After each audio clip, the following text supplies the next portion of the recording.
So, I actually got a story to tell. I almost forgot. So, once upon a time, it was a time where, okay, I'm from Dayton, Ohio. And it was a time where I was a kid. And to make a long story short, I almost freaking drowned. I was a kid, I was swimming or whatnot, and I was at Splash Marine. It was this water amusement park, and I was up there with an old friend of mine. It was her birthday or whatnot. And I remember when I almost drowned, it wasn't that many people over there. It was me, it was this guy, this black guy, and then it was this Caucasian lady with her two kids. They was two little ones. And the lifeguard. So the lifeguard, he don't even count. So basically, it's a total of 5 people in the pool. And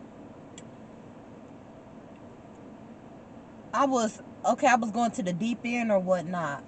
And my body was floating. I was little, I was a kid. And I was in one of them floaty thingies, and I just kept on drifting down. And I'm just in my head like, oh my goodness, I'm about to freaking die today. So I was trying to keep my calm, because you know they say if you panic, bruh, you going down. So I was over there by the 5 feet, and I think the water in at 9 feet, if not 9, 8. And I was just like, oh my goodness, I'm about to drown. And then my friends, they was gone. They was doing something real quick. So I was there by myself, and I said I was gonna stay. And I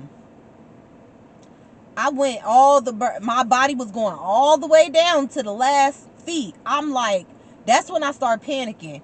All I remember was it was just flashing, just flash. All I remember was one thing after another.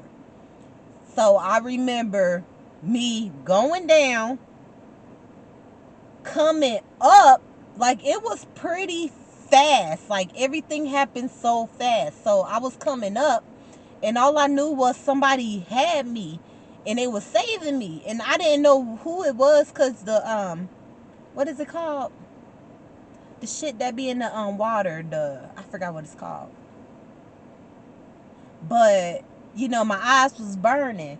And when I finally looked, it was the lifeguard, and I was like, oh, so he seen me. But to make another long story short, the guy who was in the pool, child, I'm 28 now. My birthday on Halloween this year. Come to find out, that dude that was in the pool was my freaking kid's father. Now, that shit was mind blowing, for the simple fact we was kids. And I didn't actually meet him until 2 months after I turned 18. And he was 19. So that was like 10, 11 years later. And when I first met him, I always told him, like, it felt like I knew him. And I was just like, it felt like I've been around him before. It was just so hard to explain at the time, because I knew I did not know him. So it's weird, because it's like my soul is connected to him. And he the one told the lifeguard that I was drowning, and I was stunned.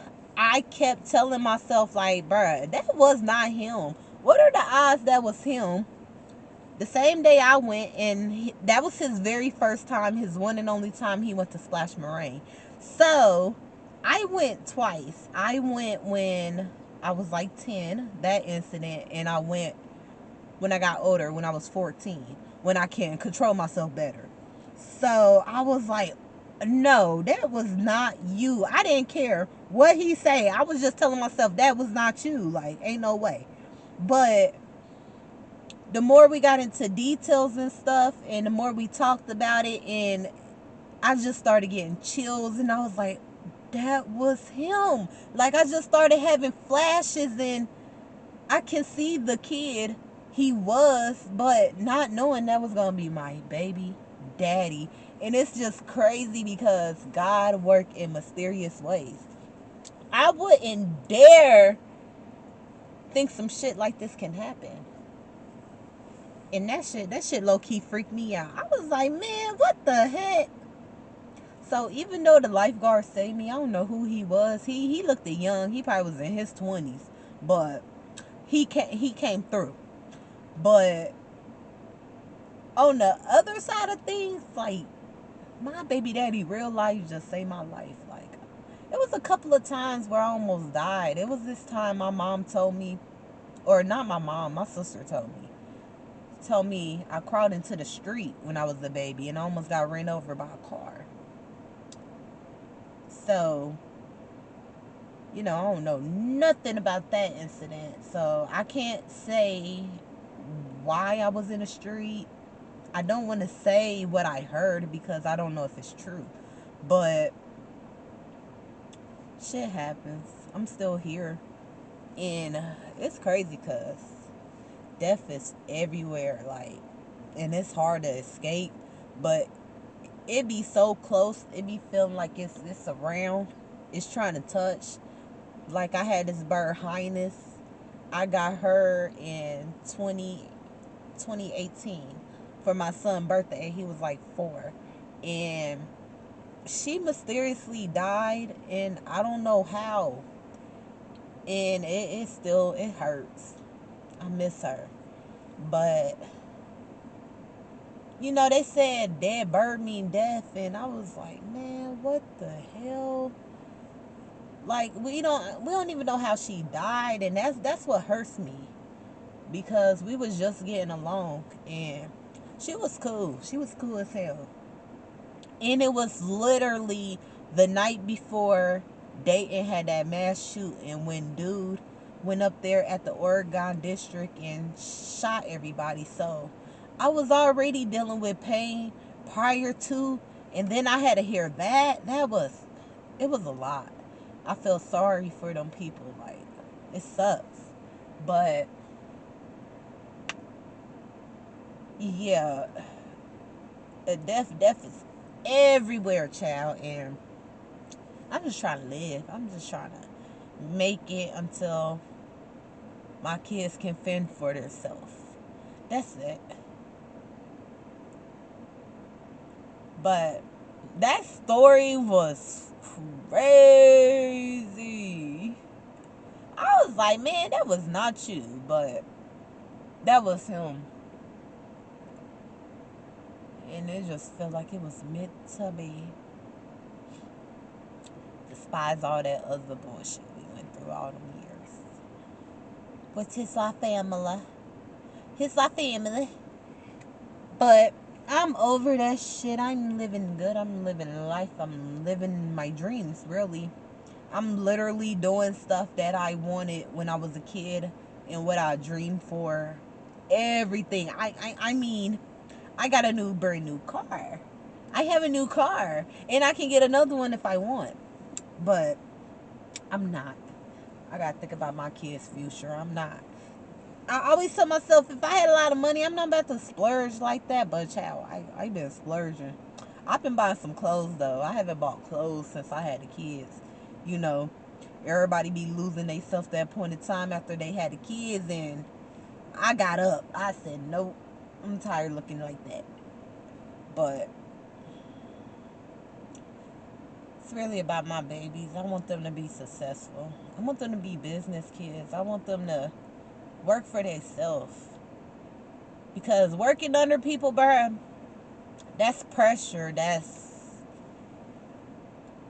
You gotta have your head right. My head don't be right sometimes because I be losing sleep and I don't be knowing how to approach people sometimes. And most of the times I'll be wanting them to talk to me in the morning. I just be like, bruh, if I can just go to work and be invisible, bruh, everything will work out just freaking fine. It's just people they be trying to forcefully make you talk to them, and I don't like talking to people because the first time I open up my mouth, bruh, I get fired. Like, I be just trying to go into a job like not talking to nobody, but shit, that seemed to not work either. Like, I need some work counseling, like, cause I don't know how to work around these people for real. And how am I gonna get money if I don't know how to work around people? So I'm trying to learn how to keep my focus, keep quiet, keep moving. Don't worry about what people say, because people always gonna have something to say. And it's like, when you a kid and you keep taking people's stuff and you never got the chance to say anything, and you think back like, damn, I should have fucking said something. That's damn near how I'm living right now. It's kind of interfering with my adulthood. And it's like, I feel like I have to say something. And that's not the case. And I just don't know how to shut up. I don't know how to not say nothing to people, because people be trying to talk to you like you a kid. And it's like, I be thinking to myself, like, did you look at my application? Do you know how old I am? Y'all cannot talk to me like I'm a kid. I have 2 kids of my own, and I'm teaching them stuff like this. You're not about to try to school me. Like, I can't stand when people be trying to just get buck and just don't talk to you properly. They talk to you like you a fucking animal. Like, don't talk to me like that. I can't stand that. Like, have respect. It's all about respect. If I don't get respect for a job, bruh, I'm gone. Like, I'm out. I just can't take a job in their disrespect, because it's bull crap. It's wicked. So don't take no jobs bull crap, bruh. Especially if you've been there for a long time. You know, people don't like change. People don't like to move. People don't like to start over. I know that. But at the same time, if you've been at a job for like 5 years, 10 years, and it's the same shit like a goddamn relationship, it's time to go. It was being time to go 8 years ago. Like, no, I can't with jobs no more.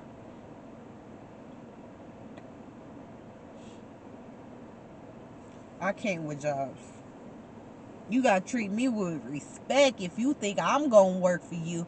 And I'd be like, bruh, I always wanted to work with celebrities, bro. I swear. And it's not because of, who they is, their background. I just feel like I would work better more with a freaking celebrity. Like, I always felt that way. But who knows? I probably would have fucking dog walked somebody at that point. Oh my goodness. I would have fucking dog walked somebody.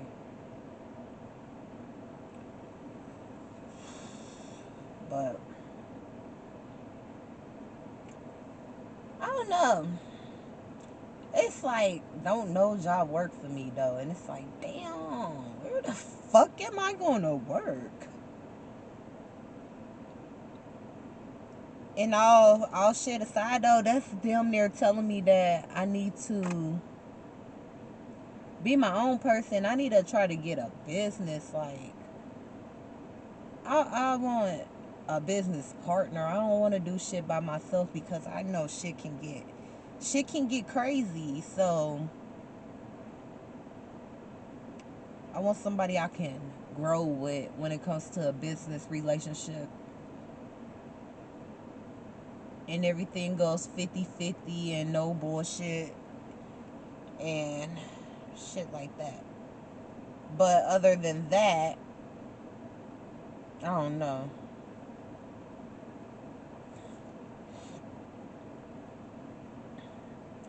It's 1:32. July 15th. I'm about to cut it off here. And attend to these kids. And attend to them. Because somebody just showed up. Somebody just showed up. And I gotta see if baby daddy up. See if my baby up.